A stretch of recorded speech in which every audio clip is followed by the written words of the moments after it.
how the conductance, especially molar conductance or equivalent conductance, that varies with the dilution that we have discussed in the previous lecture. A view of that whenever it is a strong electrolyte just like HCl, it is already 100% ionized. So we cannot say that because of ionization or increased ionization, the conductance is increasing. Because conductance depends upon number of ions present in the solution as well as speed of the ions. Instead, I discussed a asymmetric effect. What is that? A cation which is present in the solution, it is always surrounded by its counter ions. So, a cation is surrounded by a symmetric atmosphere of the negative ions. This is the case when no electricity is being applied. When electricity is being applied, then the ions, they will move in the opposite directions. An ion will move toward the anode and cation will move toward the cathode. So whenever such a force acts on the ions, then that symmetric ionic atmosphere that is being disturbed, it is changing into asymmetric one. As the ion moves, one symmetric atmosphere breaks down. In the next step, it is again formed. Again, it is break down. Again, it is next formed. So, alternate time पे जो है वो आयनिक atmosphere बन रहा है और टूट रहा है. इसके बनने और टूटने में जो टाइम लैप्स है, because of that the movement of ion is restricted. That effect is termed as the asymmetric effect. So whenever dilution is there, then ionic atmosphere is not formed or simple ion cases are not formed. That is why the conductance increases. Another effect discussed, it is electrophoretic effect. Electrophoresis आपने पढ़ा हुआ, वैसे bio के students ने शायद पढ़ा होना. Electrophoresis जो है वो विस्कोसिटी से रिलेटेड कंसेप्ट आता है. इसमें जो है वो सॉल्वेंट की मूवमेंट भी है और आयंस की मूवमेंट भी है. जो आयन है वो आयनिक एटमॉस्फेयर के साथ ही नहीं लिंक्ड है, उसके अराउंड जो वो हाइड्रेशन भी होती है. हाइड्रेशन या सॉल्वेशन, जो भी सॉल्वेंट प्रेजेंट है वो सॉल्वेंट जो है वो कैटायन के जो अराउंड जो है वो एक स्फेयर बनाएगा, या कैटायन के अराउंड जो वो वाटर मॉलिक्यूल या सॉल्वेंट मॉलिक्यूल एसोसिएटेड रहेंगे, जिसको हम बोलते हैं solvation.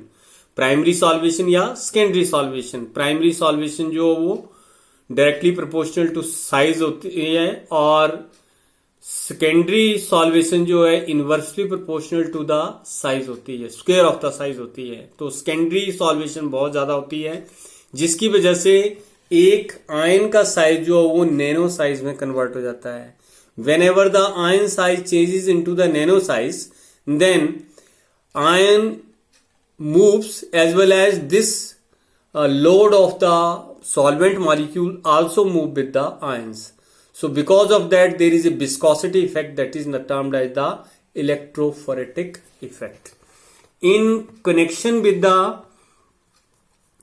dilution we are not going to discuss it, only it is the asymmetric effect that is being discussed in connection with the dilution. So whenever dilution is there, conductance increases and it is the loss of ion case. Because of that or because of asymmetric effect which is being reduced, the conductance it is going to increase. अगर stronger electrolyte है तो strong electrolyte के लिए जो है वो एक straight line आ रही है यहां पर. ये डिवाई हक्कल ओनसागर इक्वेशन पहले भी डिस्कस की थी मैंने. Lambda M is equal to lambda M zero minus B under root C. तो इस इक्वेशन को पहले डिस्कस किया था. ये इक्वेशन जो है y is equal to C minus M X है. This is y that is variable is equal to c intercept minus m is slope and x that is the variable. तो यहां पर slope आएगी minus b. Since slope is negative तो line जो है वो opposite directions में आ रही हैं यहां पर. उनकी स्लोप जो वो नेगेटिव आ रही है। जो स्ट्रॉन्ग इलेक्ट्रोलाइट है उसके लिए लैम्डा एम जीरो जो है वो कैलकुलेट आसानी से की जा सकती है, means molar conductance at infinite dilution. How? उसके लिए आपने किसी पर्टिकुलर कंसंट्रेशन पे जो कंडक्टेंस नोटिफाई करनी है, फिर उसको डाइल्यूट करते जाना है, 3-4 पॉइंट उससे आपने ड्रॉ कर लेने हैं। देन वो लाइन जो आपने एक्स्ट्रापोलेट करनी है और उसको वाई एक्सिस तक पहुंचाना है। जहां वो वाई एक्सिस को टच करेगी वो आएगी लैम्डा एम जीरो। क्या आएगी वो? Lambda M zero. Strong electrolyte के लिए ये बहुत आसान है और इसको हम एक्स्ट्रापोलेशन मेथड बोलते हैं, जिससे हम lambda M zero means molar conductance at infinite dilution जो वो कैलकुलेट कर सकते हैं। We cannot say with certainty in case it is the weak electrolyte. See here, for the acetic acid the graph is shown. It is little bit curved graph, and whenever the dilution it is coming near to zero or dilution it is maximum, then the graph is becoming parallel to the y-axis. यहाँ देखो ये concentration ज्यादा है तो conductance बहुत कम है, ये conductance की वैल्यू आ रही है, this much is the value of the conductance. Dilution से थोड़ा फर्क पड़ा, फिर कंडक्टेंस थोड़ी अपसाइड यानी इंक्रीज हुई, यहां कंडक्टेंस और इंक्रीज हो गई, यहां कंडक्टेंस और इंक्रीज हो गई। लेकिन जैसे ही इनफाइनाइट डायल्यूशन की बात आ रही है, at infinite dilution the conductance increasing very sharply and it is becoming parallel to the Y axis. तो इसको हम एक्स्ट्रापोलेशन मेथड से जो है वो लैम्डा एम जीरो यहां से कैलकुलेट नहीं कर सकते हैं।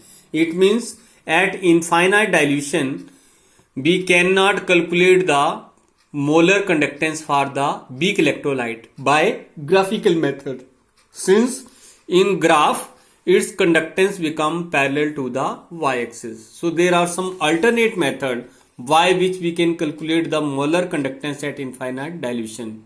It is the Colrau's law that allow us to calculate the conductance of weak electrolyte at infinite dilution. What is the Colrau's law? This law states that whenever there is a infinite dilution, then each and every ion is having its own contribution for the conductance irrespective of the counter ion. But I said, repeating again, at infinite dilution, each and every ion, it means I am not saying about the electrolyte, I am only talking about the ions, whether it is the sodium ion, whether it is a chloride ion, so whether it is the bromide ion. So again repeating, Colrau's law say that at infinite dilution each and every ion contribute for the conductance irrespective of the counter ion. कहने का मतलब है अगर sodium chloride का solution है और infinite dilution है तो उसमें Na पॉजिटिव की अपनी कंट्रीब्यूशन होगी और क्लोरीन की अपनी कंट्रीब्यूशन होगी। ये उसके ऊपर डिपेंड नहीं करता है कि सोडियम के साथ क्लोरीन लगी है या क्लोरीन के साथ सोडियम लगा है। इसका मतलब हर एक आयन का जो है वो अपना क्या होगा, इंडिविजुअल कंट्रीब्यूशन होगी। इसको मैथमेटिकल फॉर्म में कैसे लिखा जा सकता है? Here I am writing it for the lambda m0 for a compound AXBY, that is equal to X lambda m0 for the cation plus Y into lambda m0 for the me negative ion. ये general formula थोड़ा understanding में थोड़ा अलग लग सकता है। Sodium chloride के लिए क्या लिखा हुआ मैंने, lambda m0 NaCl is equal to lambda m0 Na positive, X नहीं है यहां पर, X की वैल्यू क्या है 1 और Y भी नहीं है, Y की वैल्यू क्या है यहां पर 1। सो सोडियम क्लोराइड की मोलर कंडक्टेंस इनफाइनाइट डाइल्यूशन पे that is equal to the molar conductance at infinite dilution due to the Na positive ion and it is contribution due to the Cl negative ion. इसका मतलब किसी भी electrolyte की जो conductance है, specially strong electrolyte, not the weak electrolyte का case यहां पर नहीं डिस्कस कर रहे हैं, तो उसको हम जो वो किस तरह से लिख सकते हैं, it is the contribution from the cation plus contribution from the anion. X और वाई 1-1 थे। नीचे डिफरेंट फार्मूला है सोडियम सल्फेट, तो Na2 है तो यहां 2 से मल्टीप्लाई करना पड़ेगा molar conductance of Na positive ion. Sulphate single है तो सल्फेट के लिए मैंने Y की वैल्यू क्या रखी है, 1 रखी है। So that is the molar conductance at infinite dilution for the sodium sulphate. Now what is the utility of this Kohlrausch law? Kohlrausch law से आप जो वो मोलर कंडक्टेंस निकाल सकते हैं किसकी, वीक इलेक्ट्रोलाइट की भी, क्योंकि ग्राफिकल मेथड से स्ट्रॉन्ग इलेक्ट्रोलाइट की कंडक्टेंस तो निकाली जा सकती है लेकिन वीक इलेक्ट्रोलाइट की नहीं निकाली जा सकती है। How we can do this, see here, lambda m 0 for the acetic acid can be written as lambda m due to the acetate ions plus lambda m due to the H positive ion। फिर इसमें मैंने क्या किया, lambda m due to sodium ions and lambda m due to the chloride ions add किए और last में मैंने इनको सब्ट्रैक्ट भी कर दिया। पहले एसिटिक एसिड के लिए लिखा मैंने CH3COH, it is lambda m 0 for the acetate ions plus lambda m 0 for the H positive ion. लेकिन lambda m 0 for the acetic acid निकाली नहीं जा सकती है, क्यों? क्योंकि ग्राफिकल मेथड आपके पास अवेलेबल नहीं है। लेकिन एक इक्वेशन है ये कोलरास लॉ से, तो इक्वेशन के तौर पर मैं इसको इस तरह से लिख सकता हूं। Now what I am doing, एक मैंने इसमें सॉल्ट ऐड किया, किसका, स्ट्रॉन्ग एसिड का और स्ट्रॉन्ग बेस का, NaOH प्लस HCl का। तो सोडियम आयंस की मोलर कंडक्टेंस ऐड की, क्लोराइड आयंस की मोलर कंडक्टेंस ऐड की और लास्ट में यही मैंने दोनों क्या कर दिए, सब्ट्रैक्ट कर दिए। उसके बाद क्या किया मैंने, एसीटेट आयन और सोडियम आयन को इकट्ठा कर दिया। This is the acetate ion और Na पॉजिटिव आयन, तो इससे मेरे पास बन गया lambda m 0 सोडियम एसीटेट। क्या बन गया इससे, फर्स्ट और थर्ड से lambda m 0 सोडियम एसीटेट। उसके बाद H पॉजिटिव आयन को और Cl नेगेटिव आयन को कलेक्ट करके lambda m 0 HCl कर दिया और माइनस कॉमन लेकर के lambda m Na positive plus lambda m Cl negative को इकट्ठा करके lambda m 0 NaCl जो मैंने लिख दिया। तो अब आपके पास क्या बन गया, lambda m acetic acid is equal to lambda m sodium acetate plus lambda m HCl minus lambda m NaCl।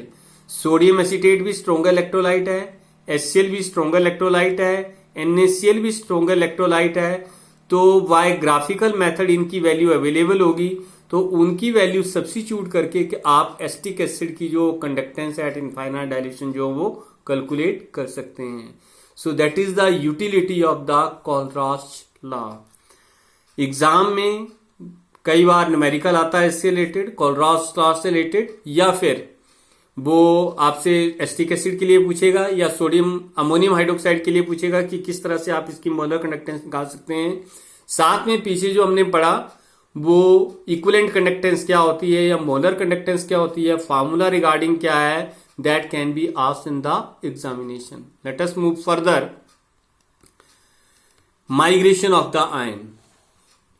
जब भी बात की इलेक्ट्रोलाइट की, तो इलेक्ट्रोलाइट में एक ही बात सामने आई कि कंडक्शन जो इलेक्ट्रोलाइट में वो आयन के माइग्रेशन से होता है। एक यू ट्यूब आपको यहां पर नजर आ रही है और कुछ कलर्ड पोर्शन, कुछ ब्लैकिश पोर्शन, कुछ ग्रेइश पोर्शन जो वो नजर आ रहे हैं। Let us see what are this. ऊपर एक साइड एनोड और दूसरी साइड कैथोड है, obviously they are linked with the electricity outside, तो बाहर सोर्स से इसको कनेक्ट करना है। बीच में दो आपको ब्लैकिश पोर्शन नजर आ रहे हैं, एक जो है ये भी इलेक्ट्रोड है और ये भी इलेक्ट्रोड है। So these are the electrode, तो उसको ज्यादा डिस्कस करने की जरूरत नहीं है, प्लेटिनम इलेक्ट्रोड है। यहां पोटाशियम नाइट्रेट का सोल्यूशन पड़ा है यहां पर। So this is the potassium nitrate solution या पोटाशियम क्लोराइड सोल्यूशन, कुछ भी डाल सकते हैं, KNO3 भी और KCl भी। यूजली पोटाशियम नाइट्रेट सोल्यूशन जो वो यूटिलाइज किया जाता है। आगे डिस्कशन में आएगा क्यों हम पोटाशियम नाइट्रेट सोल्यूशन जो मोस्टली यूटिलाइज करते हैं।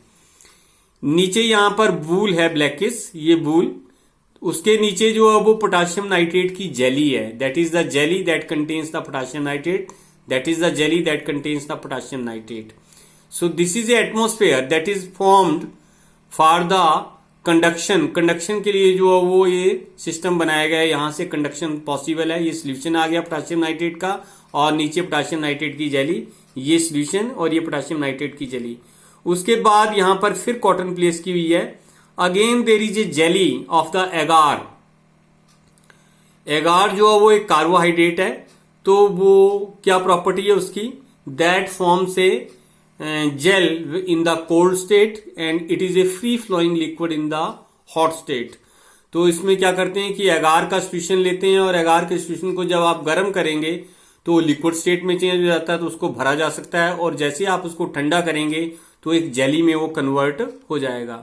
इसका मतलब इस पोर्शन से लेके नीचे वाले पोर्शन में जो है वो कोई भी लिक्विड नजर नहीं आ रहा है, ये सारी की सारी क्या यहाँ पर जेली है।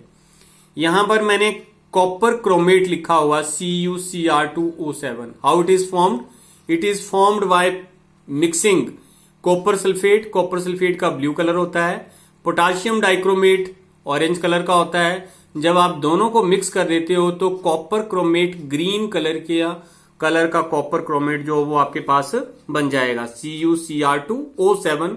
पोटाशियम सल्फेट जो वो कलरलेस है।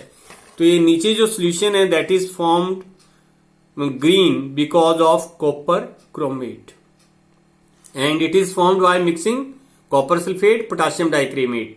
इसका मतलब सोल्यूशन में कॉपर सल्फेट डाला गया, पोटाशियम डाइक्रोमेट डाला गया और उनके बनने से कॉपर क्रोमेट बना है। तो कॉपर आयंस है इसमें, क्रोमेट आयन है, पोटाशियम आयंस होंगे इसमें और सल्फेट आयन होंगे। सिंस K2SO4 कोई कलर नहीं प्रोड्यूस करने वाला, तो सारा का सारा कलर जो किसकी वजह से है, कॉपर क्रोमेट की वजह से। This experiment is going to show us that ions actually migrate from their positions. अब आयंस कौन कौन से माइग्रेट हैं करेंगे यहां से। पॉजिटिव और नेगेटिव आयन को जैसे ही आप आउटर इलेक्ट्रिसिटी से अप्लाई करोगे तो क्रोमेट आयन के ऊपर नेगेटिव चार्ज होगा, Cr2O7 2 नेगेटिव। तो नेगेटिव आयन होने की वजह से वो पॉजिटिव इलेक्ट्रोड की तरफ मूव करेगा। कॉपर आयन के ऊपर पॉजिटिव चार्ज होगा तो कॉपर आयन जो वो नेगेटिव इलेक्ट्रोड की तरफ मूव करेंगे। जैसे ही आप इलेक्ट्रिसिटी अप्लाई करते हो तो थोड़ी देर बाद कलर चेंजिंग आती है। जो सेंट्रल पोजीशन है उसका कलर थोड़ा सा फीका पड़ जाता है। जो ये एनोड है, एनोड के अराउंड जो वो पॉजिटिव नेगेटिव आयन आए होंगे, तो क्रोमेट आयंस जो वो पॉजिटिव इलेक्ट्रोड की तरफ इकट्ठे हो जाते हैं। तो क्रोमेट आपको पता है कि किस कलर का होता है, ऑरेंज कलर का होता है, तो यहां पर ऑरेंज कलर जो है वो डेवलप हो जाएगा। कॉपर आयंस मूव कर गए होंगे यहां से किसकी तरफ को, नेगेटिव इलेक्ट्रोड की तरफ को। You know copper 2 positive ion in the hydrated state it is blue in colour, तो यहां पर ब्लू कलर डेवलप हो जाएगा। तो ये कलर डेवलपिंग ये शो करती है कि आयंस जो वो एक्चुअली अपनी पोजीशन से मूव करते हैं whenever there is a conduction. So that experiment shows the migration of the ions. It is potassium dichromate jelly which was green in colour when you applied the outer side electricity when it is being passed through the solution, then there is a separation or movement of the ions. Chromate ions moves toward the anode and copper ions move toward the cathode, and it is shown by a color development, orange in the anode side and blue in the cathode side. So that is the migration of the ions. How a system works whenever electricity is passed through a solution. It is a device here that gives a theoretical discussion regarding the migration of the ions. It is Hittov's theoretical device for the migration of ion that we will discuss I think in the next lecture. लेकिन इसको थोड़ा सा book आपने open करनी है और understand करने की कोशिश करनी है कि क्या इसमें शो किया गया और क्या नहीं किया गया है। ये एक सेल का उसने जो पिक्चर दे रखी है, इस सेल में पॉजिटिव और नेगेटिव आयन जैसे सोडियम क्लोराइड, तो ये जॉइंट पेयर्स में जो हैं वो कैटायन और एनायन शो कर रखे हैं, plus minus, Na positive Cl negative, Na positive Cl negative. 3 compartment में एक सेल को डिवाइड किया हुआ है। ये पॉजिटिव साइड है, means it is anode side, that is the negative side. तो इस साइड जो है वो नेगेटिव साइड है, तो ये कैथोड साइड है। और 3 हिस्सों में जो इसको सेल को उसने डिवाइड किया है, 1 compartment, 2nd compartment and the 3rd compartment. 2nd compartment it is known as the central compartment. तो इसमें माइग्रेशन ऑफ आयन जो वो शो की है, इसको हम नेक्स्ट लेक्चर में डिस्कस करेंगे।